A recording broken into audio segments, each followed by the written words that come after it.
Right, hello everybody. 7 o'clock, so we'll make a start. So just to introduce myself, I'm Councillor Dee Martin, and I'll be chairing the committee this evening. For those of you that aren't aware, the committee members are on both sides and the officers are at the front of the meeting. We have just gone live on Zoom, so welcome to anyone who's watching us online. We're going to start by going through the agenda, which you should have in front of you, hopefully. So apologies for absence and substitutions. So there have been a few changes since we published the agenda. So we've had apologies from Councillor Khan, Councillor Coley and Councillor Padder. We've got a substitution of Councillor Anand. So thank you for doing that. Urgent matters. Don't think we have any. Declarations of interest. Anyone? No. Matters to be considered in private. No. So minutes of well, there's 2 minutes we want to look at. So minutes of the meeting of the 13th of December. Are they agreed? Great. And minutes of the meeting on the 24th of January. Are they agreed? Good. Okay. So next item is site. I'll come on to that next. It's okay. Site attendance. The site visit was attended by myself, Councillor Raza, Councillor Gordon, Councillor Shaw, Councillor Iqbal, and Councillor Ball. I think that was everybody. Haven't left anyone out. Okay, thank you. Just to let you know, so we have 3 applications tonight. Because we have some speakers, we're going to reverse the order. So we're going to take Stanley Road first, followed by Greenock, which stays in the same place, and then Stirling Road. And because we've just published the South Acton Master Plan, and it is relevant to all 3 applications, we thought it would be useful to do a brief introduction to the master plan at the start of the meeting. So one of the planning officers, Joel Holland Turner, has agreed to do that for us. So we're going to start with that. So hand it over to you, Joel. Thanks.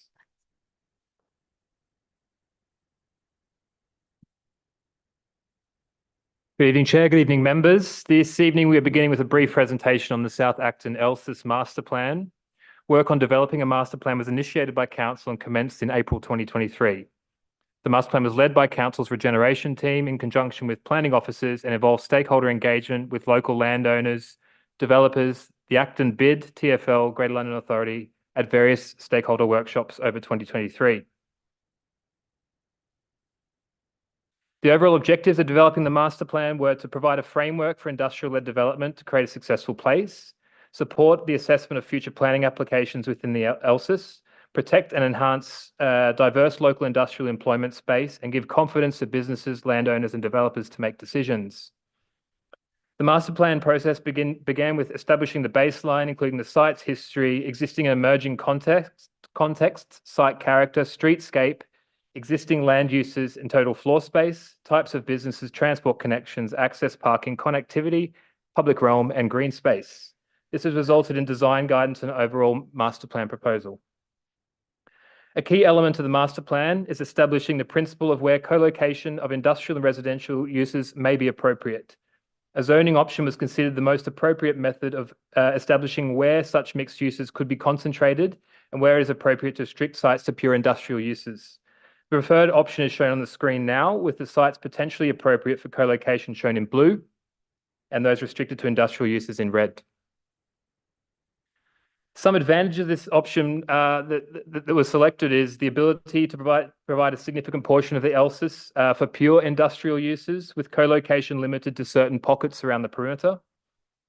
The opportunity for better placemaking, with the ability for future new development to make improvements to the east-west route along Colville Road through improved amenity, urban greening, active frontages, and safety and security measures. Also, a clear delineation of the zone areas would prevent continued piecemeal approach to development. It should be noted that all three of the applications this evening fall within the co-location areas identified. Height and density were also considerations given within the master plan. The determinations on height and density were given by establishing both the consented and emerging schemes within the local area, establishing principles through a benchmarking exercise, and consideration given to the distinct lack of green space that currently exists within the ELSIS. There is some flexibility in height built into the master plan for schemes that make a significant public realm improvements to deliver the master plan. The master plan also identifies areas of the ELSIS where public realm improvements could be delivered within the local area, including potential spaces for future pocket parks or public squares, which would deliver the placemaking objectives of the master plan and increase the amount of green space. These are considerations that would need to be given within any future development of other sites within the co-location zone. Going forward, there's an ambition for the master plan to form part of the local plan evidence for the Reg 19 local plan consultation and further announcement to the public of the master plan through regular communication channels. Members should give the master plan considerable weight in the assessment of all three applications this evening.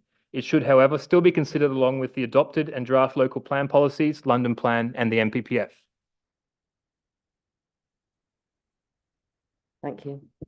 I think save any questions for the actual applications because it'll probably come up then. So I think I might have got that muddled because Stirling and Stanley sound quite similar to me. I think the next one we're doing is Stanley Road. Oh, it's Stirling Road. Stirling, there you go, I've done it again. Stirling Road, and I believe that's. I'll join again, sorry. Yeah.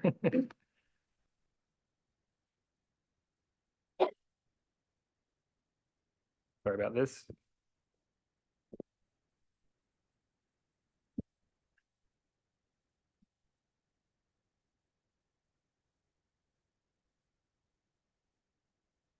Item number 3 on the agenda this evening is an application for the demolition of existing buildings and the construction of a mixed-use building comprising industrial space at ground and first floor levels and residential homes above. A total of 951 square metres of industrial space will be proposed, which would represent an uplift in the amount of industrial space by approximately 11%. A total of 51 homes will be proposed with a healthy mix of unit sizes to accommodate a wide variety of potential occupants. The maximum height of the building would be 12 stories, with the portion towards Boileau Lane being 11 stories. The scheme is part of a emerging mixed-use area, with a number of schemes within the near vicinity having been approved or under construction. The proposed development takes its cue from the building currently under construction at 29 to 39 Stirling Road, adjoining the site. The developments together would create floor plates at both industrial and residential levels to provide a cohesive street frontage. Whilst there is some design links to the neighbouring development, the proposed development maintains its own distinct individuality. The base of the development provides for an express steel frame consisting of dark grey ironmongery, which provides a contrast along the facade. The different materiality contained within the base of both the residential, sorry, I've lost my place. Within the base of the building provides a reference to the industrial heritage of the site, whilst also subliminally differentiating both the residential and industrial uses of the building. This is repeated to a lesser extent on the Stirling Road frontage, whereby large opening doors will potentially allow deliveries and servicing vehicles to enter the site, or to allow larger goods to enter and exit the site from the awaiting vehicles in the proposed loading bay. Overall, the design and materiality of the building celebrates its industrial heritage in a contemporary way, and the establishing of active frontages that greet the street will provide significantly enhanced pedestrian experience on both Stirling Road and Boileau Lane. The proposed industrial space will be modern with 4.5 metre internal floor to ceiling heights and generally open spaces that would have access to deliveries and servicing from both Stirling Road and Boileau Lane. The design of the industrial space would also allow for the subdivision of the space where necessary to accommodate a wider variety of occupants. The potential of the space to be used by a wide variety of occupants would generate greater economic activity for the local community. The space could also be taken over by a sole occupier. The space would deliver the potential for 20 to 49 employees, which is an uplift from the existing capacity of 15 employees. In terms of housing, there's a good housing mix within the scheme with predominantly larger units rather than one-bedroom units. We're also looking at an affordable housing offer of 37.4% by habitable room, and a tenure split of 59-41 by habitable room. The residential homes provide compliant internal living space areas in accordance with policy D6 of the London Plan, as well as compliant private amenity space areas in accordance with policy 7D of the DPD. The site is quite constrained, which has presented challenges in providing dual aspect homes. Based on the definitions of the Mayor's Housing Design Standards LPG of a dual aspect home, 25.5% of the homes would qualify.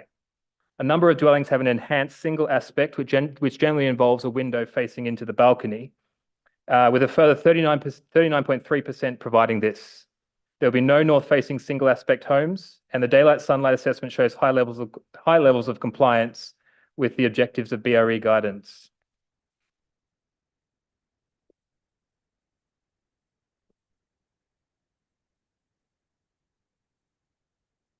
On your screen, as well as some distances shown between the adjoining properties and the extent of the setback from Bolo Lane to the mass at the back. Proposal will provide communal amenity space on the podium above the industrial space at 3rd floor and atop the roof space facing Bolo Lane at the 11th floor. The spaces proposed are considered to be of high quality and accessible to all, which also include children's play space. Financial contributions have been sought for off-site provision for both communal amenity space and children's play space to address marginal shortfalls. The scheme also delivers an urban greening factor of 0.42, which exceeds the requirement of both the London Plan and the Regulation 19 draft local plan policy. The visual amenity impact of the proposal on the communal amenity space of 29 to 39 Stirling Road is shown on your screen here.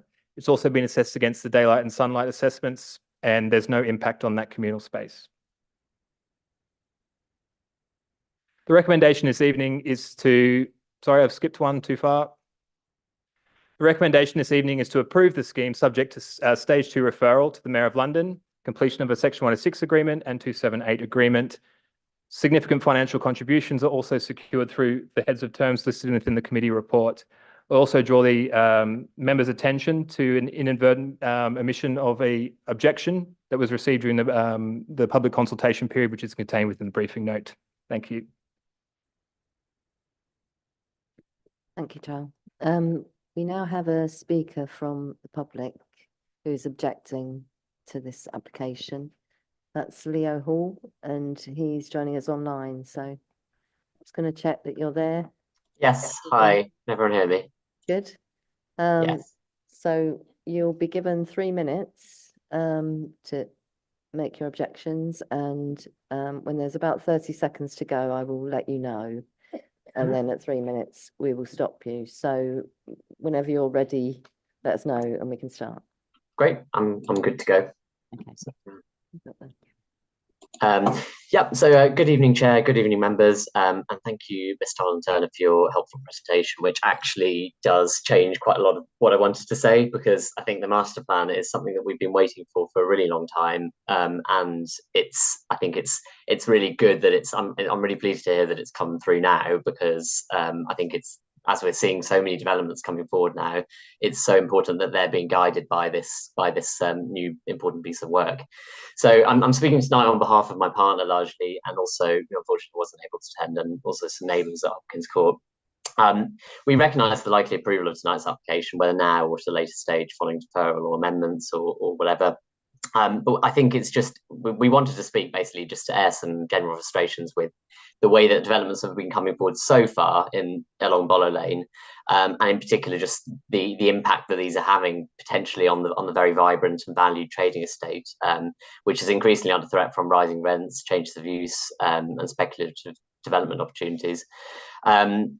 Obviously, the character and the design of the South Acton is changing pretty rapidly, in many cases for the better. But I think on Bolo Lane, it's been sort of articulated in a pretty concerning way, whereby, obviously we have the TfL scheme coming forward, which is delivering 900 homes.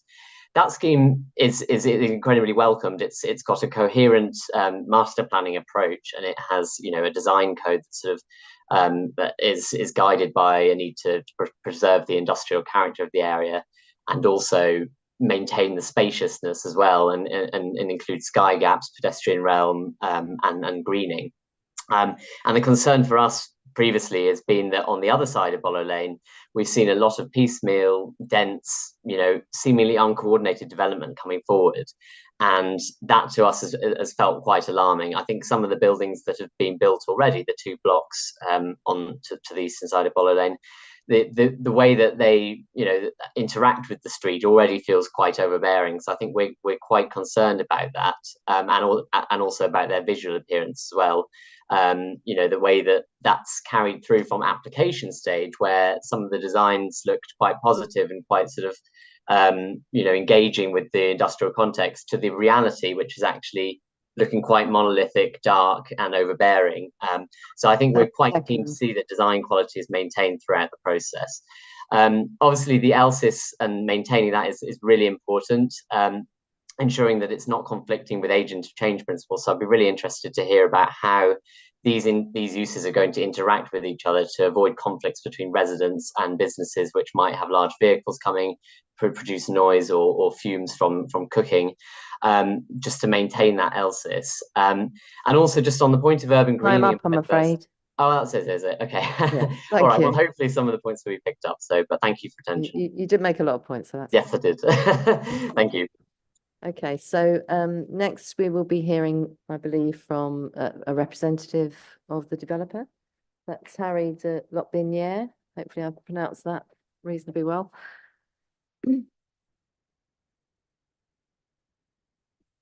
So similarly, you'll be given 3 minutes and we'll let you know when there's 30 seconds to go. So whenever you're ready to start. Thank you, Chair, and good evening, members. Thank you for taking the time to come and consider our proposals for 41 to 49 Stirling Road in South Acton.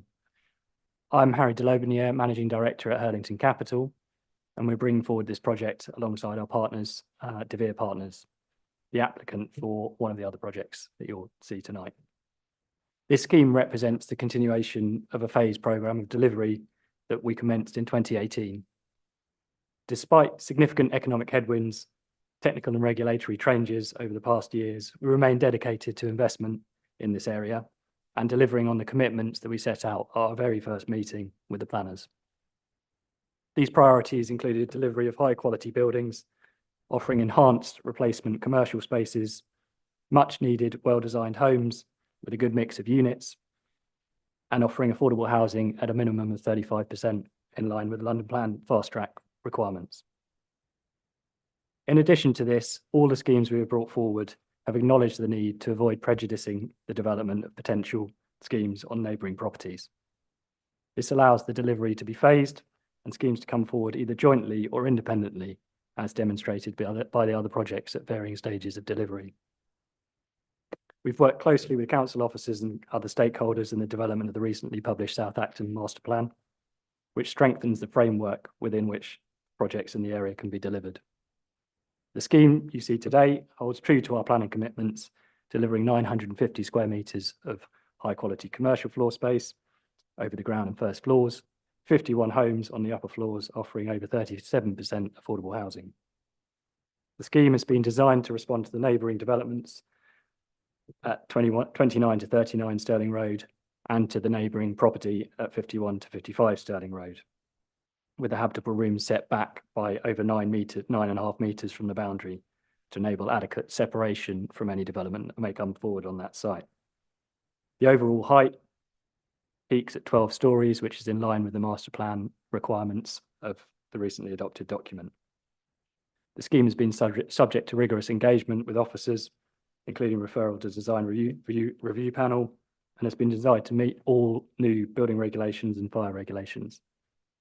I'd like to thank the officers for working with us to enhance the quality of this scheme 30 seconds. and hope that the members of the committee will follow their recommendation for approval so we can move the project forward to deliver this much needed housing. Thank you, and our team would welcome any questions that you might have. Thank you. So before we open it up, Joel, did you want to come back on anything that the objector has said? One of the points I picked up was in regards to the potential industrial uses of the premises. So they are generally restricted to EG3, B2 and B8 uses, and EG3 uses are typically uses that, I mean, by definition, they are industrial uses that are suitable for a residential area.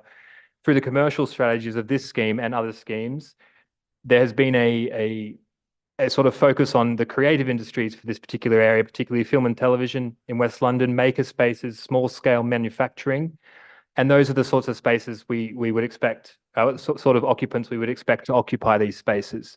Obviously, at this point in time, they wouldn't have an occupant in place, but that will progress as time goes on. Yeah, I mean, in terms of the agent of change principles, the agent of change looks at the surrounding area, which is detailed within the report. There are very strict conditions relating to sound insulation of these buildings, including the external building fabric and also the space between the residential and industrial uses within the buildings. So those conditions will require submission of details which need to be signed off by our environmental health officers as to their acceptability. I think there was a question about sort of coordination on that side of the road, which I think does appear to be there now. Yes, so I mean, what we've had in the past is a sort of a framework plan as to how this master plan, how this particular urban block could develop. If anything, this master plan is slightly late, but it's a welcome addition now that we have something in place that will guide future development in the area. So we as officers have done the best with the options we have had available within this urban block. But effectively, it is progressing in a way now where all the different developments do have a lot of coherency with each other, but they still have their own individuality, which breaks up the monolithic nature of what's coming forward. Thank you. So I'm now going to open it up for questions from members of the committee. Has anyone got any questions they want to raise? Yeah, Councillor Driscoll. Yeah, hearing about the sort of extra steps between the residential and the co-located industrial in terms of sound insulation is welcome, I think, because that's always a concern.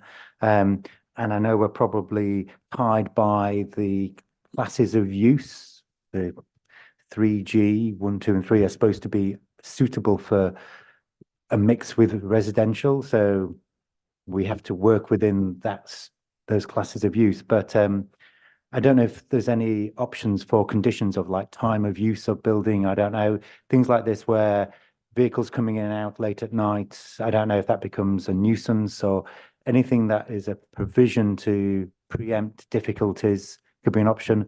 And I mean, just that the current use is stage props. And I was there today looking at the site and I saw that they've got lots of molds which were used for fiberglass, which need massive amount of ventilation because it's quite fume scented.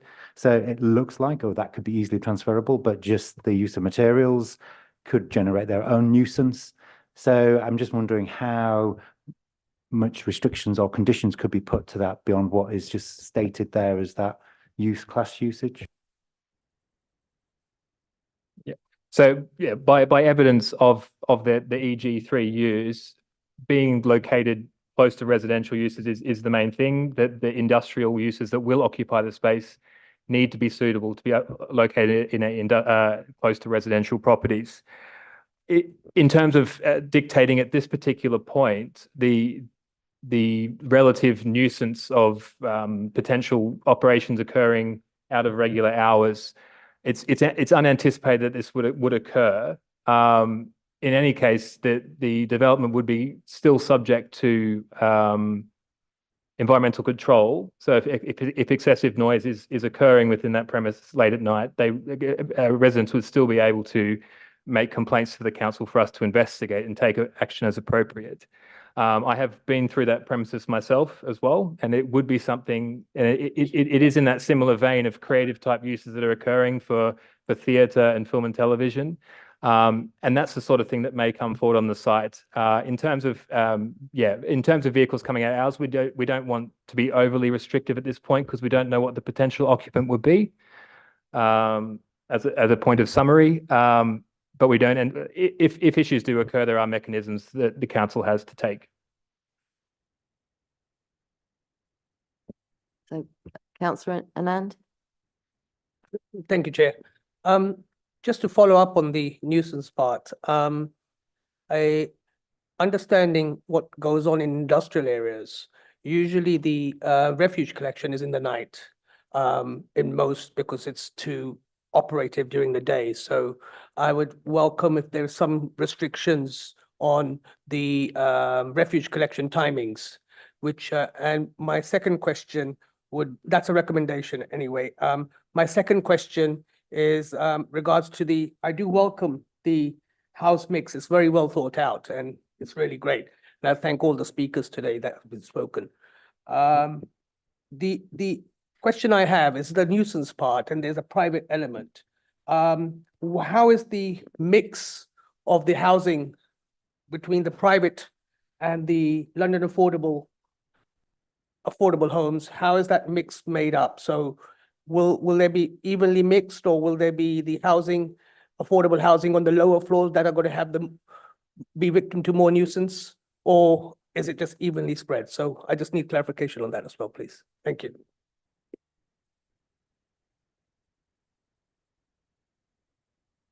People are putting their name. So obviously, in regards to refuse, residential refuse would obviously still occur within regular hours, because that would be administered by the council. In terms of refuse after hours, we do have a condition on there regarding a site waste management plan. We can take that on board because they will need to dictate tell us how they're going to collect refuse. So we can certainly take that on board as to restricting that to certain particular hours. In terms of the affordable housing, that is located on the lower floors. However, that's not necessarily, I mean, it is closer to the industrial, but the sound insulation should work properly regardless of where you are, where you are in the building. Often registered providers who take over this affordable housing prefer their accommodation to be in a similar place rather than being pepper potted around the building. And that is the proposal, the lower floors. Thank you. So if there are no more questions, we can move on to the debate. So would anyone like to, Councillor Ball? Yeah, thank you, Chair. I generally welcome the master plan and the overall concept of combining increased industrial floor space with also providing residential. I have some concern overall about the kind of cumulative effect of all the schemes in terms of traffic generation along Buller Lane. I raised that at the site visit and was reassured somewhat about that there'll be contributions from various schemes for highway improvement. So there should be something being looked at about that. On this scheme specifically, so yeah, focus on film and television is welcome, but we saw on site that this site is currently a film and television use. So possible replacement of that is certainly no guarantee that there's any increase in film and TV space. So that's sort of slightly questionable benefit. But it seems to be reasonably well designed, and at 12 stories, it doesn't seem to be excessive for the location, especially as it is, unlike the other sites we're going to look at later, it's some distance from the Victorian two-story houses. So it does seem to be something that I'm inclined to support. Councillor Raza? Yeah, on the site visit, it seemed quite reasonable to have something of the similar sort of height. As Councillor Ball has said, I welcome the overall plan, which I think has given a lot of structure to the sort of bits that were happening quite separately. I particularly like the fact that there was continuation in the two schemes that, well, with this one and the one next door, where it had been thought out as a one piece. So I think that kind of feeling that it was all done bit by bit has been sort of alleviated. I really welcome the green spaces that have been built in. The podium sort of spaces seemed really good, that there was going to be amenity space for the people who live there, because my concern was the fact that, yes, we're combining the industrial with residential, but it shouldn't be at the expense of having amenity space, particularly green space. So the things on the roof and the podiums are actually very good design, I thought. And on the whole, I think it's a good scheme, and I'm minded to support it. Councillor Shaw? Yeah, thanks, Chair. I mean, similarly, excuse me, similarly to Councillor Ball and Raza, I think overall this looks a strong scheme and a good proposal. The area sort of is in need of redevelopment. You know, that was obvious from the site visits, and looking around, I think gave us a good feel for that. It was in consideration with nearby developments that have gone on sort of in Acton Gardens, and very much reflected that. And the overall master plan that we heard about at the start of the meeting, I think has really helped sort of put all this together, and makes it sort of a less piecemeal area, and that it is being well considered. The green spaces, especially, you know, sort of welcome. There was, you know, there will be less hard spaces and concrete compared to what there is at the moment. And I think the amenity areas will improve with planting, and so on. So I will be supporting this application. Councillor Anand? Along with all the other speakers that have spoken, the councillors, committee members, I think the application is well thought out. In consideration, I give credit to the thought on the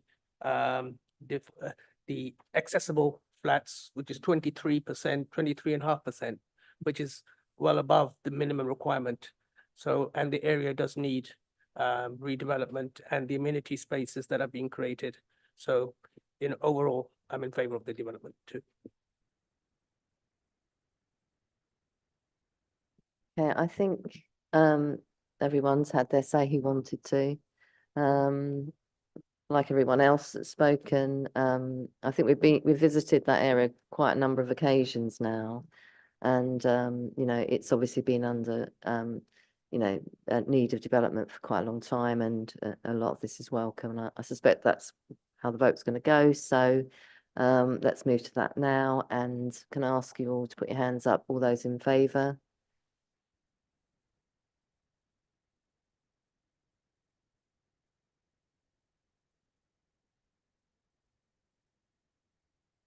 I think that's unanimous, but just to check, anyone against?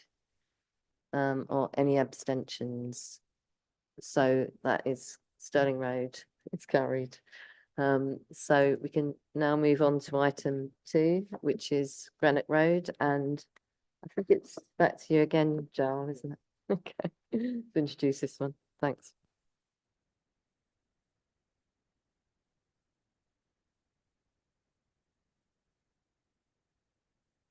Item number 2 on the agenda this evening is for the demolition of existing buildings and the construction of a mixed-use development comprising 2,159 square meters of industrial space.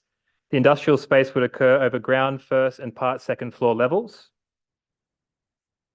A cafe would be proposed at the front of the site. From part second floor and above, the development would comprise 124 homes in a variety of different configurations. In total, the building would be 18 stories in height within its central element, with a 15-story and a 12-story shoulder at either side.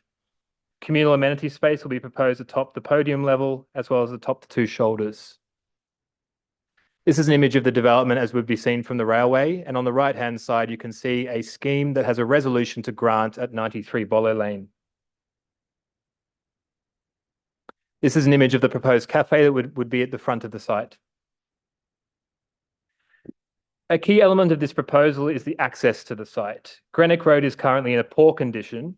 Its concrete construction and general port surface quality, lack of a clear pedestrian pathway that is segregated from vehicle movement areas, and informal and ad hoc parking areas that's a hindrance to the success of the area to be allocated for the co-location of industrial and residential uses.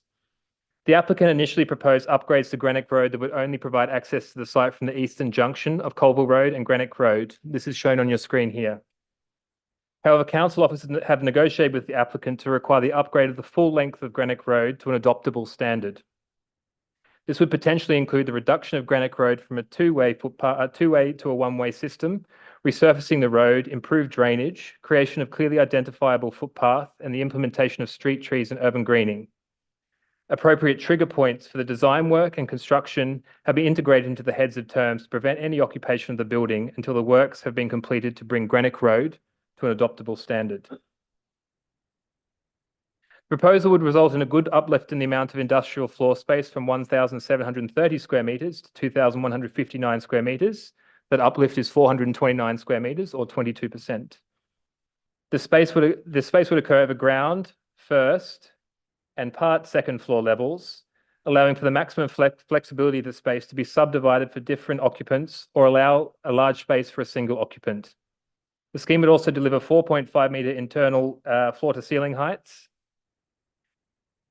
which will be attractive to a wide variety of occupants. The floor to ceiling heights proposed are also consistent with other industrial spaces that have been delivered within the master plan area. It is estimated the existing building on the site has a current capacity of 39 full-time equivalent jobs. Proposed development deliver a potential for 45 to 79 jobs in a more functional space. The design of the development is considered to be of high quality. The existing buildings are generally poor and provide no architectural merit. Proposed development would provide a building that implements strong articulation and variation to promote visual interest. The scheme has a well-defined base, middle, and top. And the architectural expression of the building uses design and high-quality materials to provide a reference to the industrial heritage of Acton. The subtle nuances in design include wider fenestration at the building's base, which provides a clear delineation of the different uses within the scheme, but at the same time provides a strong design link through the whole facade. The scheme has been assessed against tall buildings and heritage policies, with the conclusion being the site is appropriate for a tall building and the impact on heritage assets within long-range views constitute less than substantial harm. In terms of affordable housing within this scheme, we also have a good mix of different types of uses. We have a 36.5% affordable housing and a 10-year split of 60-40. Looking at the residential accommodation, the design of the shoulder elements has been really exploited here to deliver a high amount of dual aspect homes within the scheme. So this is an indication of what floors 4 to 8 would be. And this is an indication of what proposed 13 and 14th floors will be, just to give an indication, which also show access to the one of the amenity spaces. The site is in close proximity to the South Acton allotments, and the presented design has been considered against the Royal Horticultural Society's growing guidelines.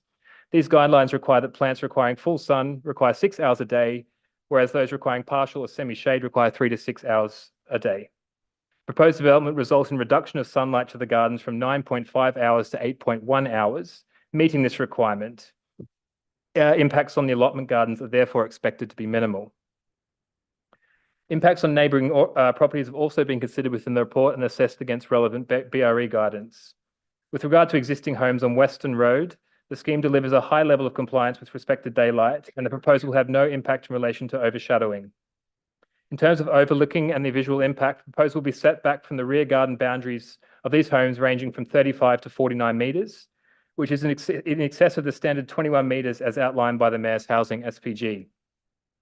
Given the separation distance from the development from the rear gardens of Western Road by virtue of the wide railway corridor, as well as the height of the residential units, would mean that any overlooking would be limited and not detrimental to a degree that would warrant a refusal of the application. Good quality amenity spaces are delivered within the scheme. As mentioned before, we have 3 separate areas that will be accessible to all residents. So the recommendation for this scheme is to grant permission subject to stage 2 referrals to the Mayor of London and completion of a Section 106 agreement. The works to Greenock Road would also need to be done under licence from Ealing Council. The scheme would deliver approximately 950,000 total financial contributions, and the heads of terms, and also shown on your screen, show how Greenock Road could potentially will be delivered. Sorry. Thank you.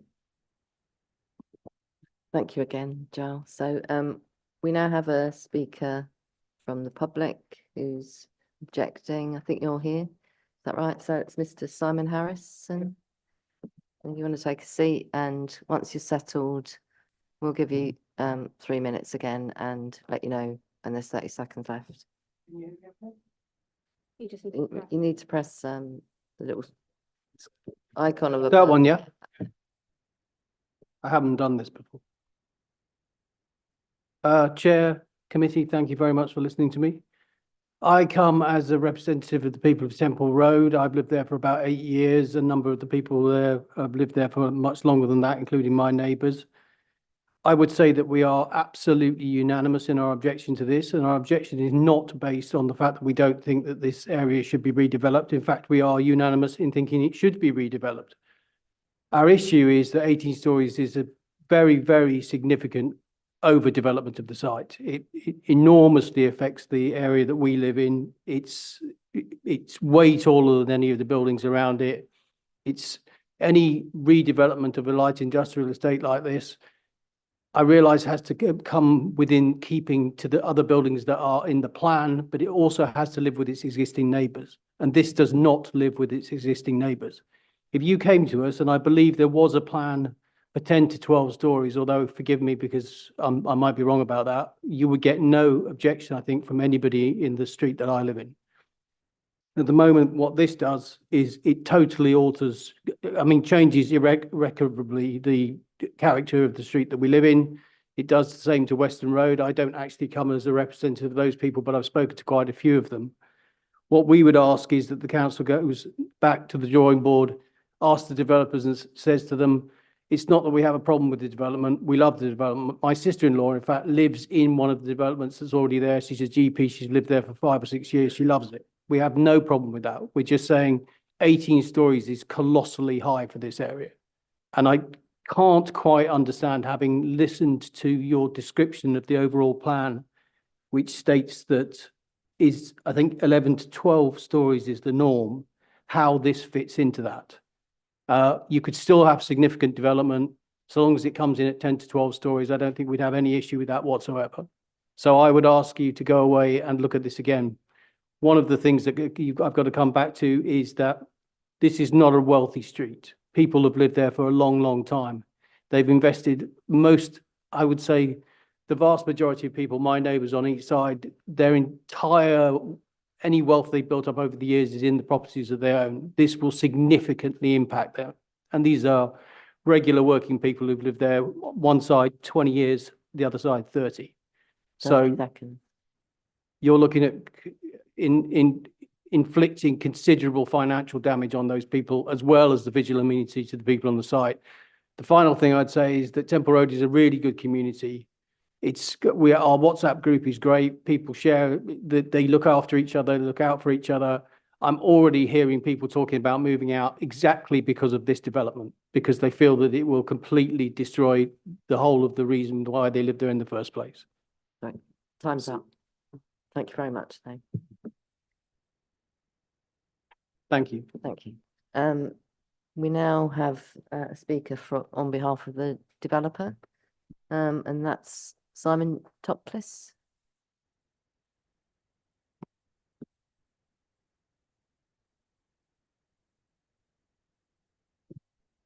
So you'll have 3 minutes as well, and I'll let you know in 30 seconds before the end, whenever you're ready. Thank you, Chair, and good evening, everyone. My name is Simon Topliss. I'm a partner at HTA Design, speaking on behalf of the applicant. The scheme put forward for your consideration today is the result of over 3 years of active and fruitful engagement with your council officers, the Design Review Panel, Community Review Panel, the GLA, members and local residents. The applicant has invested in Ealing, having worked with the council for over 6 years to bring forward high quality housing and affordable housing within the borough. In addition, the applicant has worked closely with the team appointed to develop the South Acton Master Plan, which is now adopted.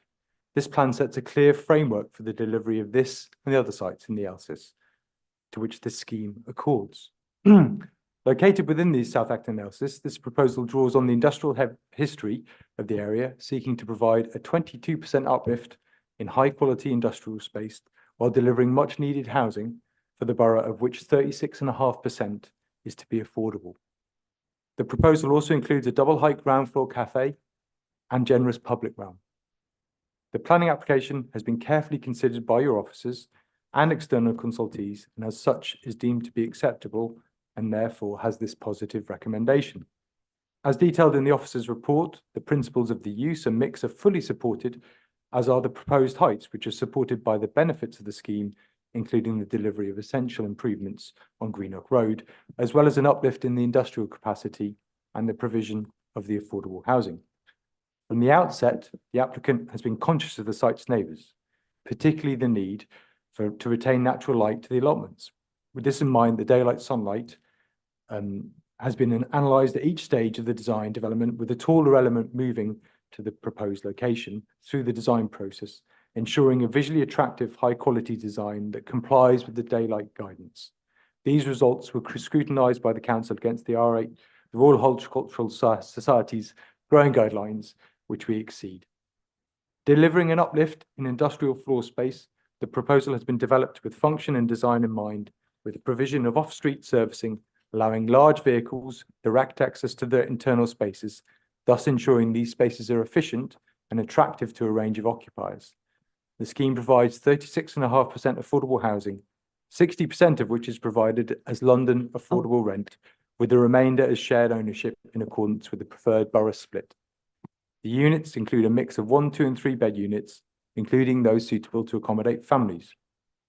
We welcome the officer's recommendation to approve the proposals and believe that the hard work of all involved has resulted in a design which is distinctive and draws on the history of the site and results in a sustainable scheme, which delivers clear benefits within and beyond the site and accords with the newly developed master Time's plan. up.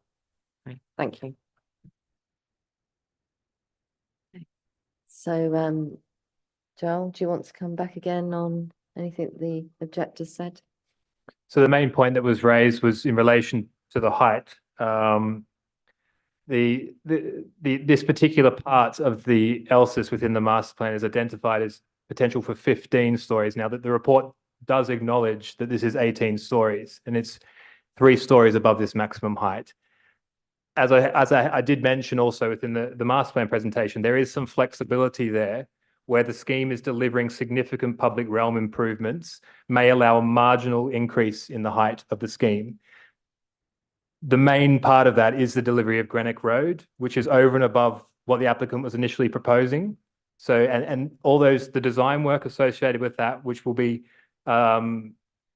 delivered through the applicant, Council's highways team, regeneration team, and landscape architects. The applicant will be responsible for the funding of that entire design work and will also be responsible for the entire construction of that road, which this scheme is identifying co-location around this part of the site. Now, without that road, that can't proceed.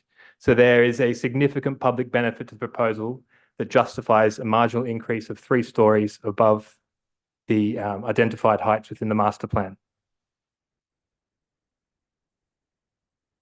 Thank you, again, Joel. So I'm now opening up for questions from the committee. Councillor Stafford. 3 from me. The report states that there is that the plan doesn't meet the requirements for children's play space, and this will be provided off-site. Given that the other scheme we saw this evening, for example, does manage to achieve that, why was the officers not pushing to make sure that it does achieve the children's play space as 0 to 4 play space? The cafe, which was much vaunted in the pictures, what guarantee, if any, can the council or the developer give that the cafe will be occupied as such and for how long? And finally, given that the master, and this is probably more of a master plan, but it does also relate to this specifically, if you're building a concrete or brick, essentially fascia to where the railway line is, what assessment has been done of amplified noise from the railway line reflecting or echoing back onto properties on Western Road, onto the other roads on the other side of the railway line?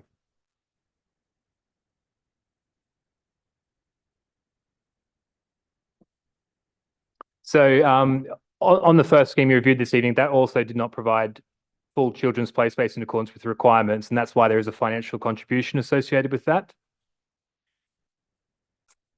No, okay, so 0 to 4, I mean, the applicant's initial proposal was effectively double counting amenity space and children's play space. Now, some of that amenity space will be usable by children, but it's not, we don't want a situation where if the requirement is for 100 square meters of amenity space and 100 square meters of children's play space, hypothetically, that only 100% is provided. We'd need 200%. So there are spaces within the general amenity space area that would be able to accommodate informal play, but this is sort of referring to formal play. It's still a good offer. In most schemes, it's very difficult to be able to provide the full requirement, and that is why most schemes will have a requirement for financial contributions for off-site provision. The cafe is within the proposal description, so the applicant is required to deliver it as a cafe or a similar sort of food service type use, and network rail noise and vibration. So as part of the environmental noise assessment, this was carried out at times that our pollution technical officer deemed were suitable to be able to get a clear indication of what the external noise environment is, and the conditions therefore require reductions in the sound insulation requires reductions, so the internal living areas are compliant. So the environmental noise survey has already detected a heightened noise and vibration level from the railway, and the detailed design will need to do that through the submission of conditions. Councillor Anand? Yeah, thank you, Chair. Again, thanks for the presentation. If we go to page 37 of the report, the figure 16, section analysis and the proposal development, there are 2 amenity spaces on the higher levels.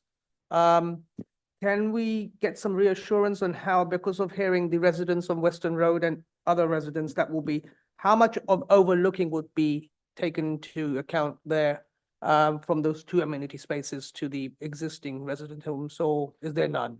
Has there been an assessment done? Thank you.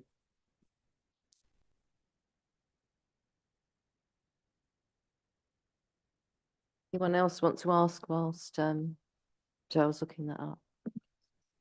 Oh, you're back in, Councillor. Yeah, apologies. I just don't think my point was probably possibly misunderstood, so it wasn't answered. I accept that the building itself will have noise mitigation for the residents in the building. My question was about what impact would heightened noise due to an enclosing space have on the residents of Western Road, Temple Road, etc. Has a study been done, and what would be the impact?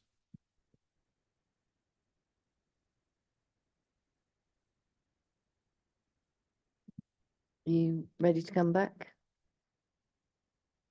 Yeah, sorry, I was looking at the wrong report. Figure 16 didn't make any sense. So in terms of these spaces that are a very high level, and you would need someone to literally stand on the railing and look down in order for that to be overlooking. Obviously, these spaces are designed to be enjoyed internally within them. So the overlooking, given its height and its distance from those properties, the overlooking is anticipated to be very low. With regard to the clarifying point on the noise, this building is not a wall. It still has areas around it where noise will reverberate. I don't know the full answer to your question in that regard, but this would all be coming through within the environmental noise assessment that's been provided. I don't know if Alex, you want to provide any point on that? No, I think that's fair enough. I think it can form part of an assessment where it's necessary. I don't think there's anything particularly unusual around the arrangements of the building and their impact on the residential properties some 50 meters away. So I think it's covered, and I think the conditions that we would normally impose also would provide the required mitigation. So I understand the point you're trying to make, but I don't think we have any sort of fuller answers at this moment in time other than what we've said so far.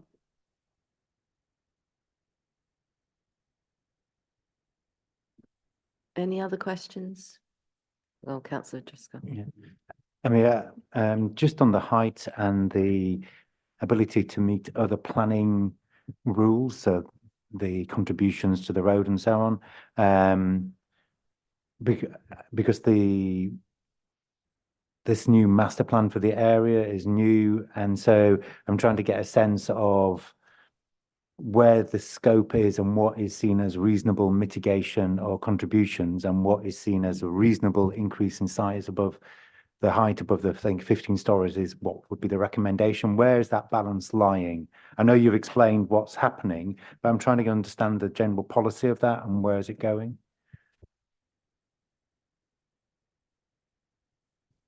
I mean, so I think the key point in relation to the height is it's marginal because it's 3 stories in the context of the whole building as a percentage increase. But we should also note that a lot of the development, that large podium is 3 stories in height. Then there's a 12-story element and a 15-story element. A key to the applicant delivering Greenock Road in its entirety is the inability for any future development to claim the same benefit. If it was delivered in a very piecemeal approach, everyone could say that I'm delivering part of the road, therefore I can go above 15 stories. So this is a one-off case here that will allow that to deliver, and any future development that comes along will need to give regard to the master plan in full. So if we are done with questions, we can move on to the debate. So starting with councillor Ball. Yeah, thank you, Chair. Yeah, I feel that the 18-story maximum height is too overbearing to the 2-story houses that are in Western Road and Temple Road immediately across the railway line. I mean, even though it's 35 metres, so it's more than the standard overlooking distances, it would have a huge impact on those streets. And it'll also have some detrimental impact on the allotments, despite the work that has been done to try to ameliorate that. As we heard from the officer a few moments ago, the master plan allows for 15 stories here, and we're presented with an ask for 18 stories with the stated benefit of improving the road, which doesn't benefit the residents of Western Road and Temple Road who would be affected by the excessive height. So it doesn't seem to me to be a reasonable trade-off. We normally try to have a gradual change when we have a master plan scheme with tall elements in the centre and lower heights as we approach existing low-rise residential. But so it almost seems here like the other side of the railway line has been forgotten about, that it is something which should be protected from having the larger elements. So yeah, it's very unfortunate that a scheme with tall elements is being proposed for a site that's so close to 2-story, and for that reason, I'm not minded to support it. Councillor Stafford. Yes, I agree entirely with Councillor Ball on this. I think it's too tall. I was surprised looking at the master plan that this was even considered acceptable at 15 stories, given the nature of the Victorian terracing on the other side of the railway line. I think the objectors were very clear that they are not against development in total, as I'm not. But I think a lower rise, and by lower rise, and we're talking sort of 12 stories, which is still much taller than the Victorian houses that would be there, would be much more appropriate. I'm concerned about the lack of children's space and amenity space on site. I think across this master plan, we could end up just building tall blocks without any kind of communal space, not just for the residents, but more also for people accessing the site. We could just essentially Manhattanize this whole area without thinking about the open spaces. And I am very dubious that the benefits that have been expounded, namely that Greenock Road will be improved. Well, Greenock Road needs to be improved in order to build this. Residents won't want to live there if the road's shoddy, so it's in the developer's interest to make the road better. So I think you're putting the cart before the horse here, and the road needs to improve in order to benefit the development, not the other way around. So I'm also minded to object and to not support this.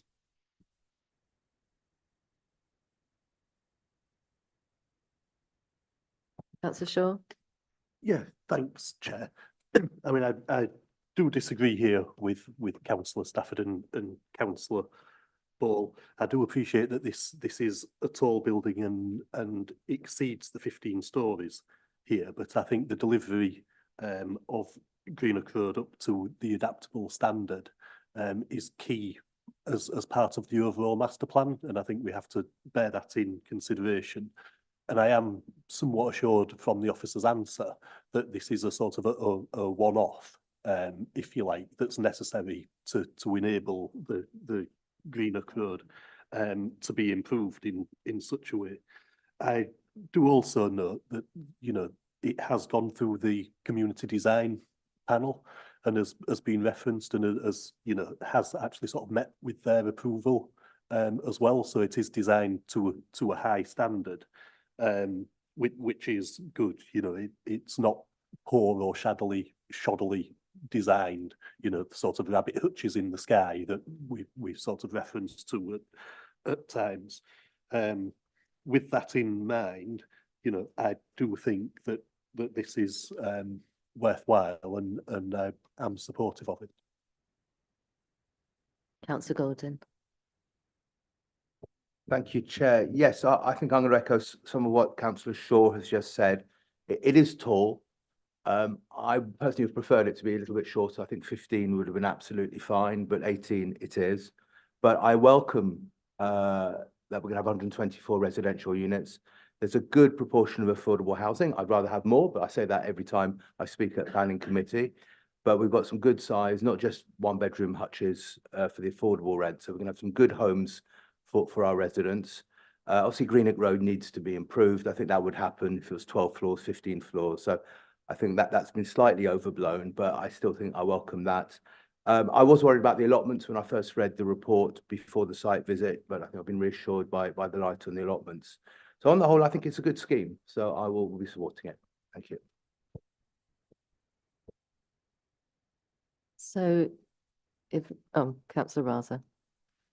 Well, I really wanted to echo well, the things that I want to say. Councillor Gordon has already pretty much covered. On the site visit, I was a bit concerned about the allotments in particular, but I think the report has, and Joel's definitely gone through how that's actually been worked out, and it's okay.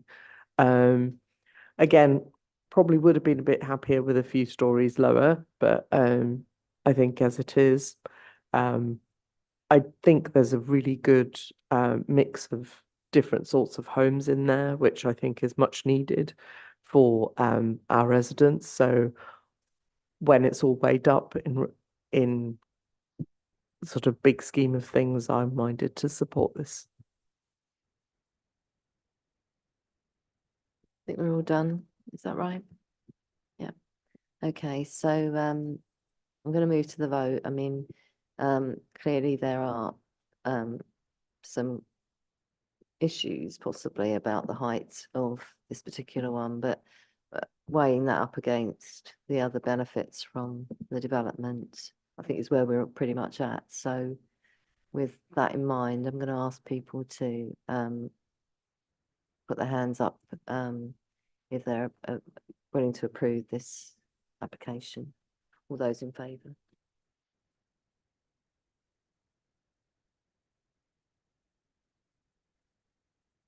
Yep, you got it. All those against? That's 2, and just to check, there are no abstentions. Yep, so that was carried 9 to 2? Yeah, 9 to 2. Thank you, everyone. Okay, so that brings us on to our final item, which is Stanley Road. Got it right that time.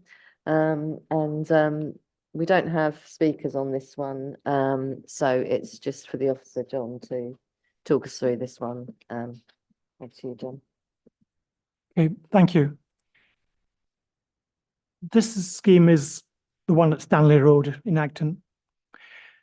The application is to redevelop a small industrial unit and car park on the edge of industrial estate for a Part 10, Part 17 story development with industrial units on the lower 3 levels and 140 flats above.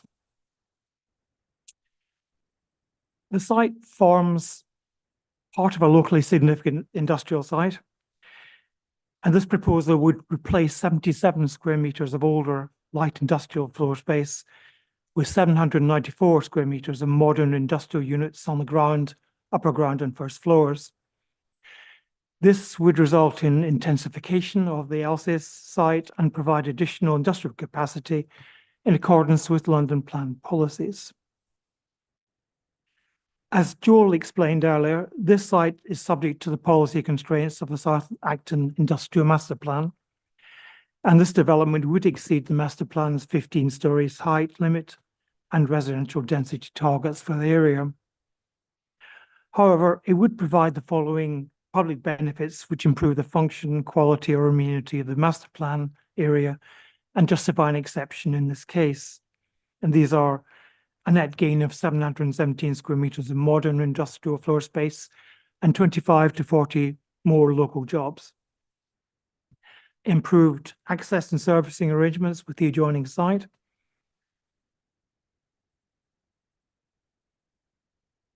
Public realm improvements and tree planting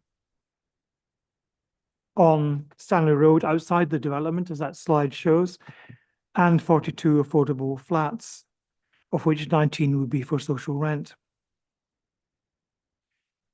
The scale and design of the scheme has evolved through negotiations with the GLA, planning officers, and the Ealing Design Review Panel over more than 4 years. And this has led to substantial revisions, including reducing the taller building by 6 stories and the shoulder building by 1 story, reducing the number of flats from 210 to 140, changing the housing mix to provide fewer studios and more larger family-sized units, changing the scheme from build to rent to conventional market sale and affordable units, providing very flat with its own balcony and access to communal roof terraces, increasing the proportion of dual aspect units to 50% with no single aspect north-facing units, and setting the building further back from the east and west side boundaries. There were a large number of objections from residents and local groups, over 570 for the original and revised schemes combined. And issues raised included overdevelopment of a small site, the building being too high, visually intrusive and out of character of the area, adverse visual impacts on local views, daylight, overlooking, overbearing effects on nearby buildings, adverse sunlight and wind impacts on adjoining allotments, and inadequate provision of community space, as well as restricted emergency vehicle access affecting fire safety for a high building, increased strain on community facilities and already overcrowded local public transport, erosion of the industrial estate and local employment, and adverse wind tunnel effects. However, many of these issues have been addressed by the various revisions to the scheme over several years. The proposed 17-story development is a tall building and conflicts with Ealing and London Plan policies, since it's not on site identified for tall buildings and not in the town centre or opportunity area. However, it has been brought forward through a plan-led approach and would accord with many of the design criteria of London Plan and the new Ealing Housing Design Guidance. In particular, it would have a well-defined base, central element, and crown with 3 bays and balconies to break up the massing. The double height entrance would provide an active street frontage along with landscaping and public realm improvements to Stanley Road, as some of these slides show. Consideration of the scale of the development also needs to take account of the emerging townscape in the surrounding area, including various tall buildings recently approved nearby.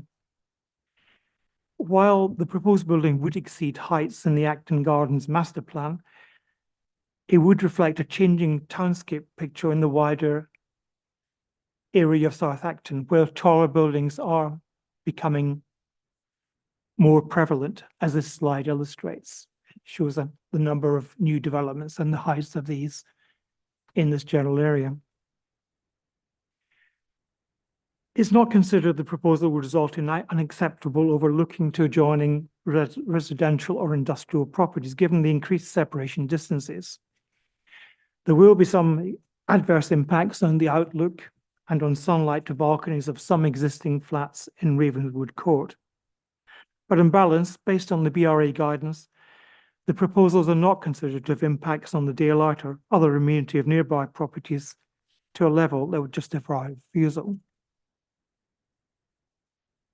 The proposed mix of unit sizes is acceptable in this location, since 9% of flats would be 2-bedroom, 4-person units and 3-bedroom, 5-person units suitable for family accommodation, with a further 38% to be 2-bedroom, 3-person units. In terms of affordable provision, following the major revisions, the scheme would now provide 42 affordable flats, 35% of the total by habitable rooms. And the tenure mix will now be 56% social rent and 44% immediate, close to the council's preferred tenure mix and considered acceptable by housing officers. It can be argued here that a more flexible approach to tenure should apply anyway, given viability factors and the constraints of a very small site. Some 50% of the flats would now be dual aspect, including all 3-bedroom units, and none of the single aspect units would be north facing. This is considered acceptable given the constraints of the site. And within the constraints of this urban location, all the flats are considered acceptable levels of daylight. Subject to further measures required by planning conditions, the proposed residential units provide adequate environmental conditions and adequate living conditions in terms of floor space, layout, and visual outlook. In terms of amenity space,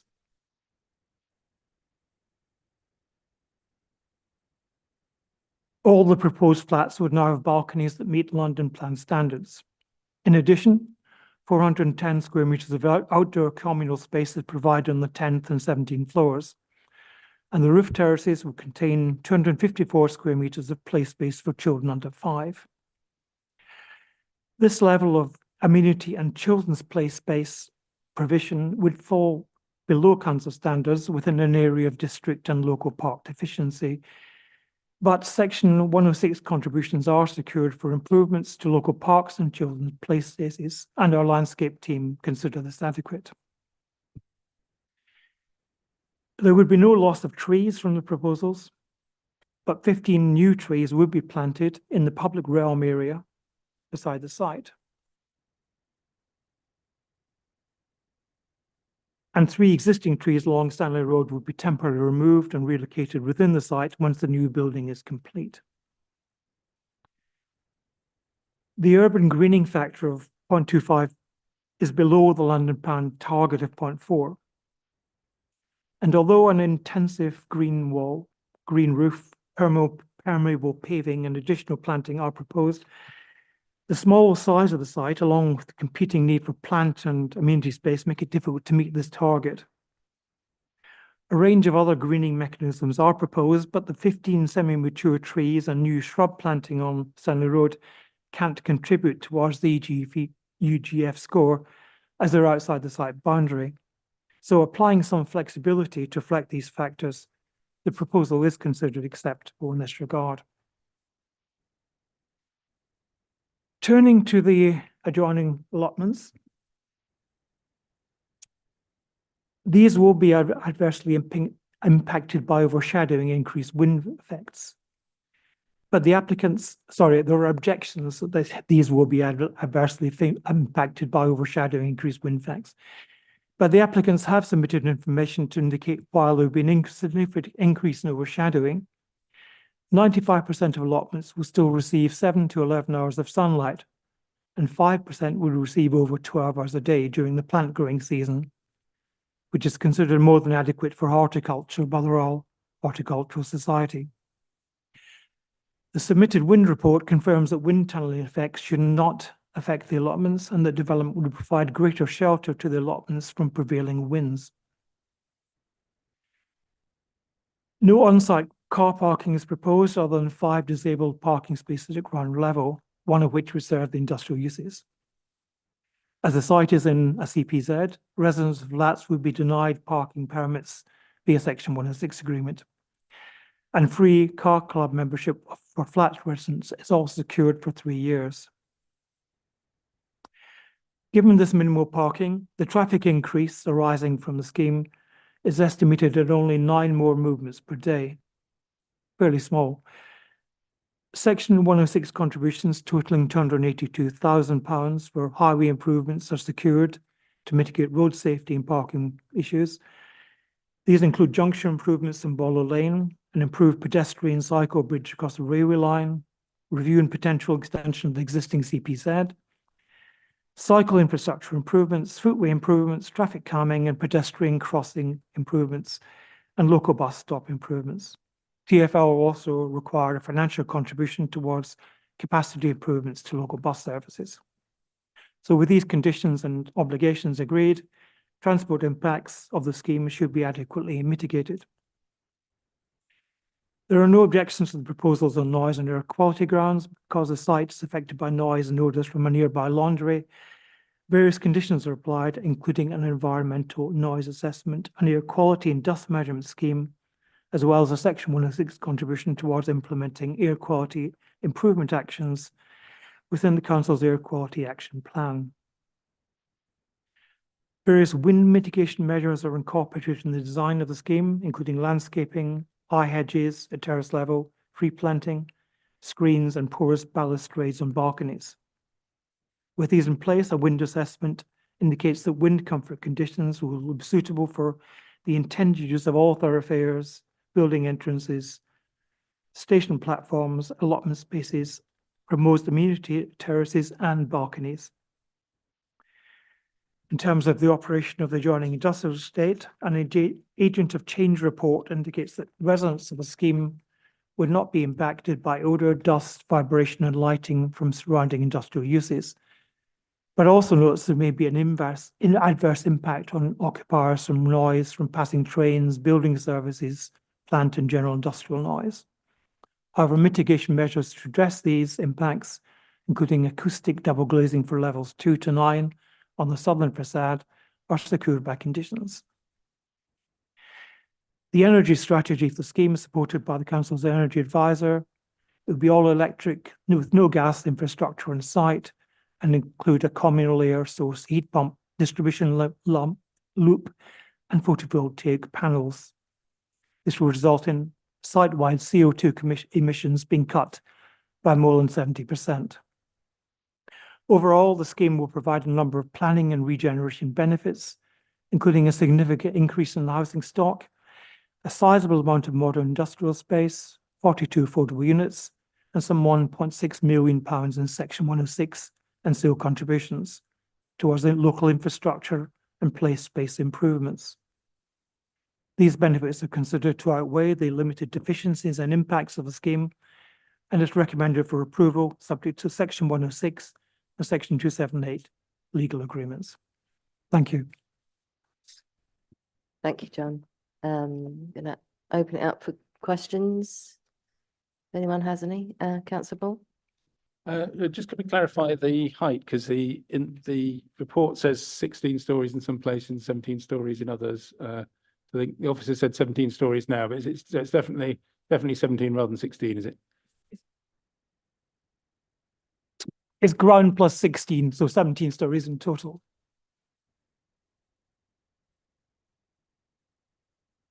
Councillor Driscoll? Yeah.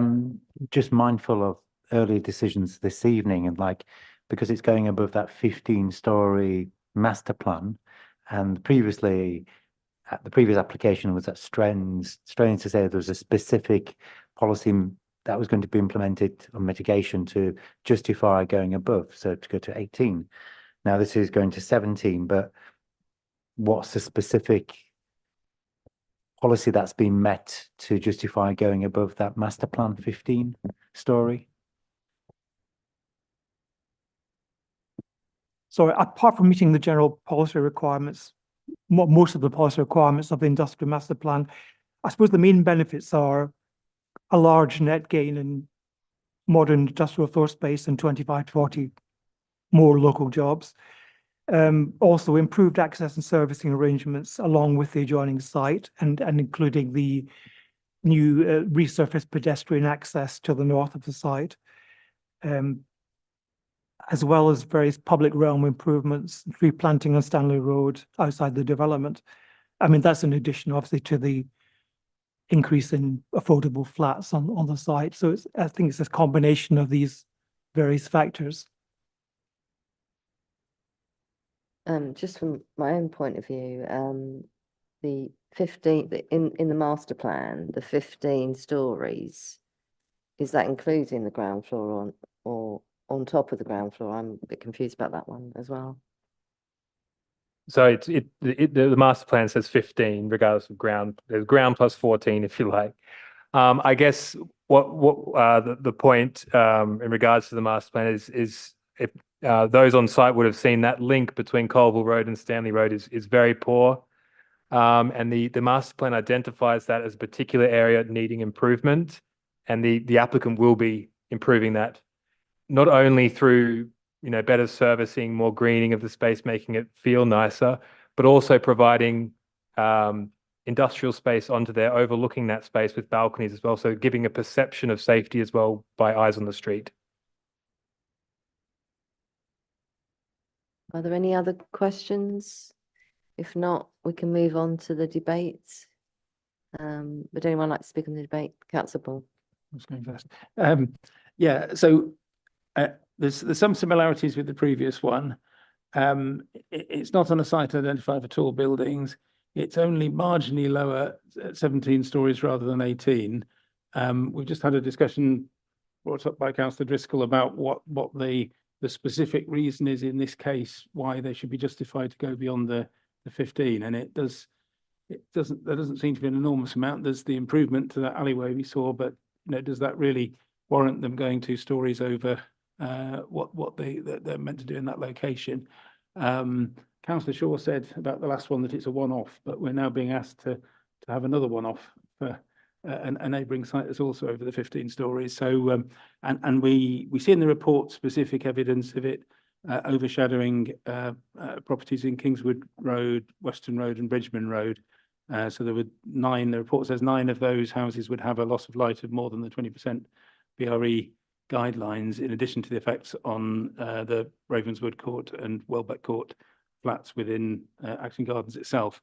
So, and also you've got the issues with the balconies. It's proposing balconies that overlook Acton Gardens flats under the 18-metre distance. So, it does feel to me like yes, I understand that it's better than the schemes that they were trying to have for this site previously, but it does seem to me that it is still overdevelopment on this site, particularly in terms of height. Just in the interests of clarity, I would just say that the master plan's only just come out. So obviously some of these developments have been in the pipeline, so that there's another reason why they might exceed the 15 stories. But just for clarity. Does anyone else want to speak in the debate? Gareth?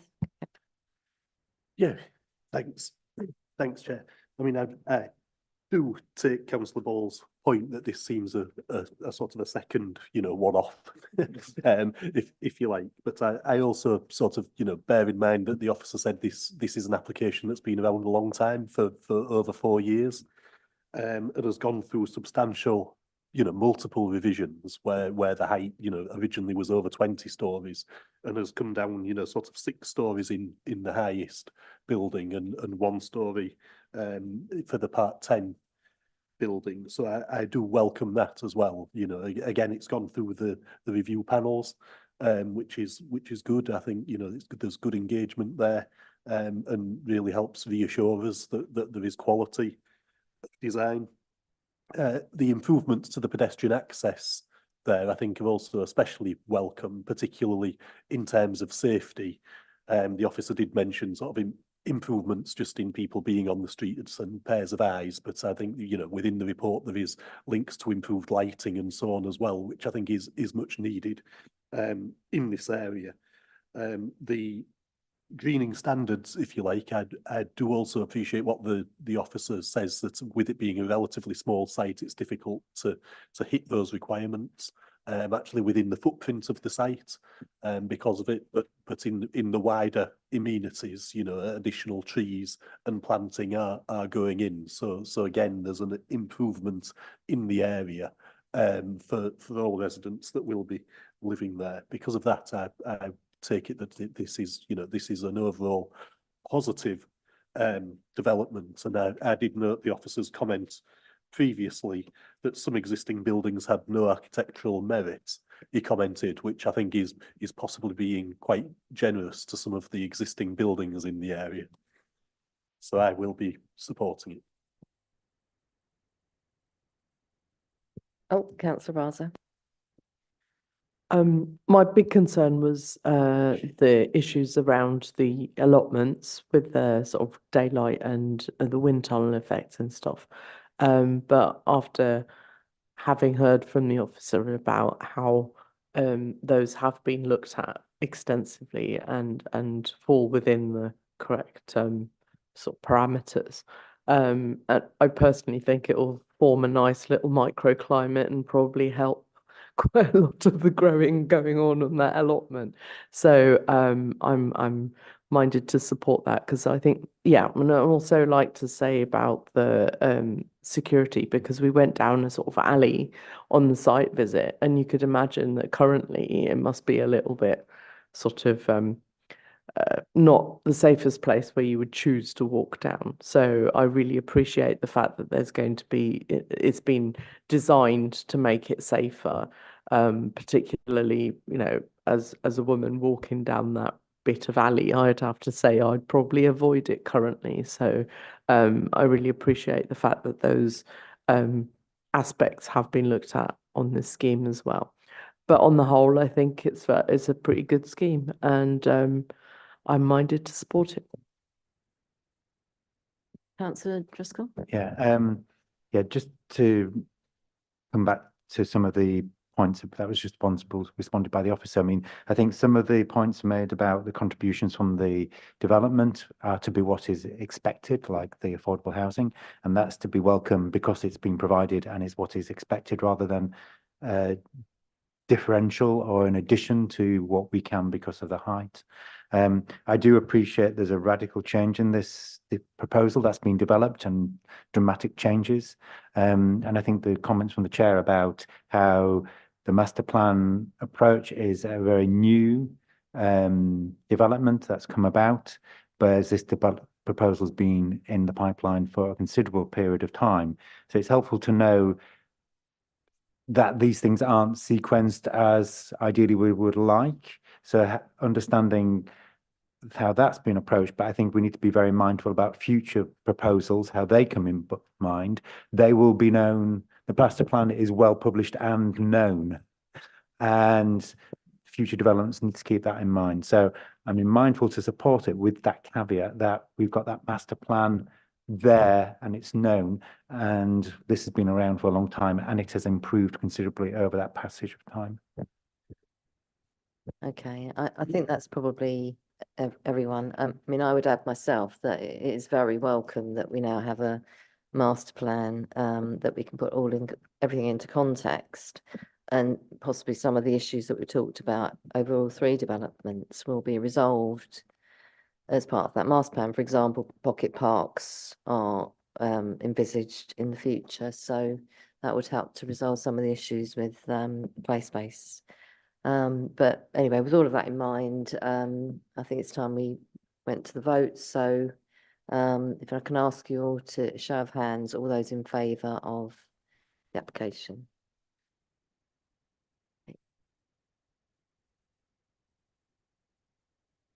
All those against? And I think there are no abstentions. That's carried again, 19. Okay, thank you. Well, that pretty much completes our business for the evening. I was just reminded at the start of the meeting that, in fact, this is going to be Jack's last meeting. Is that right, Jack? Yes. I'm sure everyone will join me in wishing you all the best, and thank you very much for everything you've done for us up to date. Thank you. Should we give us so I think the final item is the date of the next meeting, which I think is 27th of March. So look forward to seeing everybody else there. Okay. Thanks.